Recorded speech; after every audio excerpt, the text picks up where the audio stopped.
بہادر شاہ ظفر، جنہیں بہادر شاہ دوم کے نام سے بھی جانا جاتا ہے، مغلیہ سلطنت کے آخری حکمران تھے۔ وہ 24 اکتوبر 1775 کو دہلی میں پیدا ہوئے۔ ان کا پورا نام ابو ظفر سراج الدین محمد بہادر شاہ تھا۔ وہ مغلیہ سلطنت کے آخری بادشاہ ہونے کے علاوہ ایک مشہور شاعر اور صوفی بھی تھے۔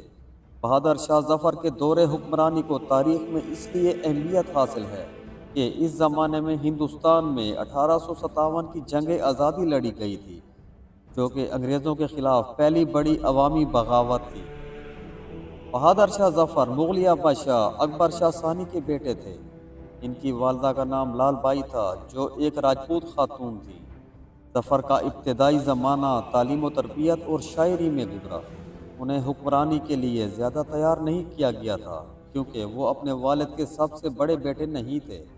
بہادر شاہ ظفر کے مزاج میں نرمی، صوفیانہ خیالات اور ادب سے محبت کا رجحان تھا، جو انہیں ان کے دوسرے بھائیوں سے منفرد بناتا تھا۔ 1837 میں اپنے والد اکبر شاہ ثانی کی وفات کے بعد بہادر شاہ ظفر تخت نشین ہوئے۔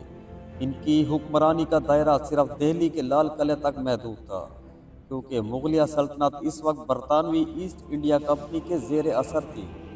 بہادر شاہ ظفر کو برائے نام بادشاہ کا درجہ دیا گیا تھا، اور عملی طور پر تمام اختیارات برطانوی حکام کے پاس تھے۔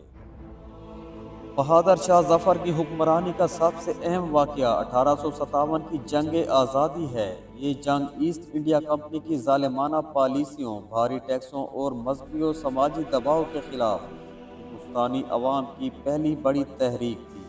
دہلی کے لوگوں اور باغی سپاہیوں نے بہادر شاہ ظفر کو اپنا رہنما تسلیم کیا اور ان سے درخواست کی کہ وہ انگریزوں کے خلاف جنگ میں ان کی قیادت کریں۔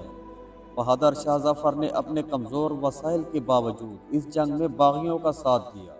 باغیوں نے دہلی پر قبضہ کر لیا اور بہادر شاہ ظفر کو ہندوستان کا بادشاہ قرار دیا۔ تاہم یہ کامیابی عارضی ثابت ہوئی، کیونکہ انگریزوں نے دہلی پر دوبارہ قبضہ کر لیا۔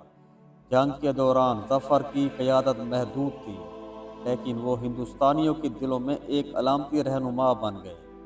جب انگریزوں نے دہلی پر قبضہ کر لیا تو بہادر شاہ ظفر کو گرفتار کر لیا گیا، پر مقدمہ چلایا گیا اور انہیں غداری کا مجرم قرار دیا گیا۔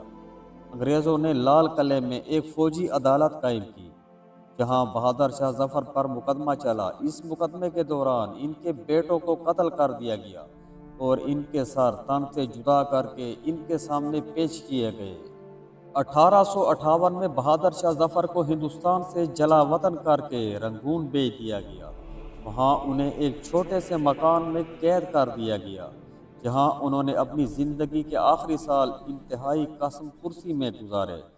بہادر شاہ ظفر ایک حساس دل کے مالک اور ایک عظیم شاعر تھے۔ ان کی شاعری میں صوفیانہ خیالات، دکھ، تنہائی اور وطن کی محبت کا اظہار ملتا ہے۔ بہادر شاہ ظفر 7 نومبر 1862 کو رنگون میں وفات پا گئے۔ ان کی قبر آج بھی رنگون میں موجود ہے اور ہندوستانی عوام کے لیے ایک یادگار کے طور پر اہمیت رکھتی ہے۔ ان کی وفات کے ساتھ ہی مغلیہ سلطنت کا خاتمہ ہو گیا۔ بہادر شاہ ظفر کی زندگی اور ان کا کردار ہمیں ہندوستان کی تاریخ کے ایک اہم دور کی جھلک دکھاتا ہے۔ وہ ایک ایسے بادشاہ تھے جو عملی طور پر بے اختیار تھے، لیکن عوام کے دلوں میں ان کی محبت اور احترام تھا۔ 1857 کی جنگ آزادی کے دوران ان کی علامتی قیادت نے ہندوستانی عوام کو انگریزوں کے خلاف متحد کیا۔ ان کی شاعری اور زندگی کی داستان آج بھی لوگوں کو انگریزوں کی غلامی کے خلاف جدوجہد اور آزادی کی اہمیت کا احساس دلاتی ہے۔